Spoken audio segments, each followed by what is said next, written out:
看你也似樹蔭，如何叫你會有共振？靈魂化作法語日語，同樣也是靈魂。如何叫你最貼切合襯？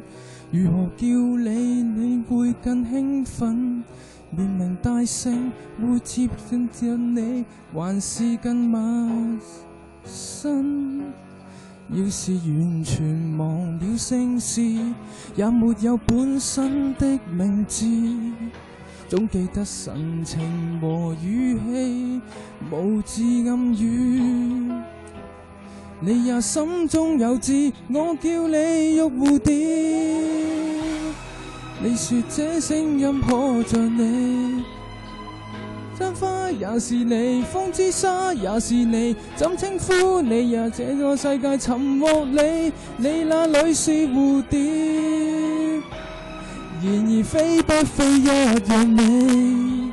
夫斯基也像你，早有身更像你，這稱呼要合理才長長和蕩氣，改得多麼入戲。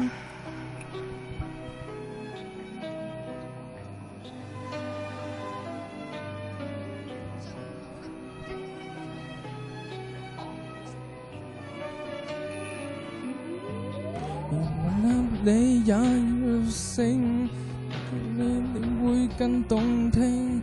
長城變作世界明星，同樣也是長城。如何叫你引致幻聽？如何叫你最有反應？連名帶姓會怪我任性，還是太偽正經？要是完全忘了姓氏，也沒有本身的名字，總記得神情和語氣，無字暗語。你也心中有字，我叫你玉蝶。你說這聲音可像你，飛山花也是你，風之沙也是你，怎稱呼你也在這個世界尋獲你，你那裏是蝴蝶，然而飛不飛一樣美。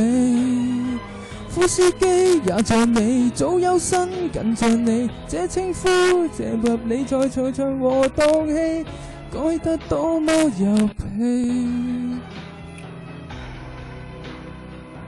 一場露水在盤內，認真明確。你是盆栽不要緊，是人是咪認護你？代號亦是任我改，我叫你玉蝴蝶。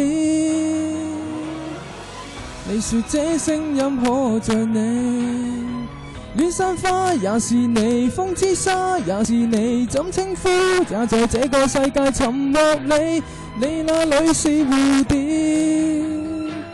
然而飛不飛一樣美。夫斯基也像你，早有身更像你，這稱呼配合你才會唱和蕩氣，改得多麼入戲。